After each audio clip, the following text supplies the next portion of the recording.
Last week کو economic coordination committee کی جو کمیٹی ہے جس کو فائنانس منسٹر چیئر کرتے ہیں، اس نے ایک بنیادی تبدیلی کی ہے. یہ ایک ٹیرف ہوتا ہے جس کو بیس لائن ٹیرف کہتے ہیں.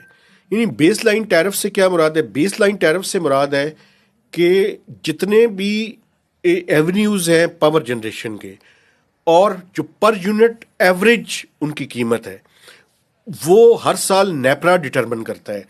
جتنے بھی پاکستان میں آپ کو پتہ ہے نا کہ تھرمل سے بھی بجلی پیدا ہوتی ہے، گیس سے بھی ہوتی ہے، اور اس کے علاوہ آئی پی پیز بھی ہے. اس کے علاوہ جو ہے وہ آپ کو پتہ ہے کہ ہر قسم کی بجلی جو پیدا ہوتی ہے اس کا ٹیرف جو ہے وہ اس کی بیس لائن نیپرا نے ڈٹرمن کرنی ہے. جی بالکل. وہ کوئی 35 روپے 50 پیسے یا 40 پیسے اس کی ایوریج کاسٹ ہے. اب ایشو یہ ہے کہ وہ ہر سال ہوتی ہے جولائی کے اندر، اور آئی ایم ایف کی یہ بنیادی شرط ہوتی ہے کہ آپ بیس لائن ٹیرف کو ریوائز کریں گے.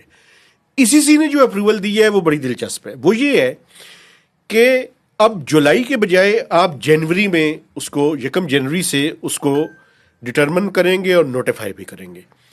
اچھا، میں نے اس پہ پوچھنا شروع کیا کہ یہ کیوں کر رہے ہیں آپ؟ اس کا بڑا دلچسپ جواب تھا. اس کا جواب یہ تھا کہ چونکہ جولائی میں آپ کو پتہ ہے کہ پیک ٹیرف ہوتا ہے، لوگوں کی کنزمپشن بھی بڑی ہوئی ہوتی ہے، تو اس ٹائم جب بیس لائن ٹیرف کے اندر کوئی چینج کی جاتی ہے جولائی سے، تو بل ویسے ہی بیس لائن ٹیرف جب انفلیٹ کرتا ہے تو ہر چیز انفلیٹ کر جاتی ہے، ہر چیز بڑھ جاتی ہے، ہر چیز بیلون ہو جاتی ہے.